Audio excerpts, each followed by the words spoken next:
non-conference games? Yeah, because it's the second part of the season, and this is what we prep for. So it's more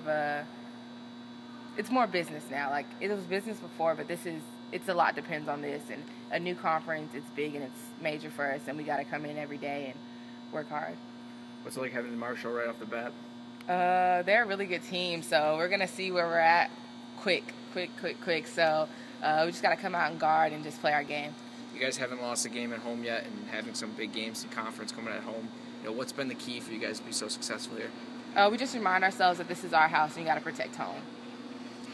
What kind of adjustments have you guys been making to prepare for Marshall, or have you guys just been trying to focus on the game that you've been trying to play all season? We've just been working hard on guarding. I mean, that's a big thing for us is defense, and I know Coach Hurts tells y'all, she stressed that to us, so pretty much just making sure we're locking down and focusing in on defense on who and what we need to. What's it mean personally to you to be able to play a conference game this year? It's exciting. Coach Hurts and I talked about it's the first time in a year or so it's special. It's big time. I'm excited. Thank you much.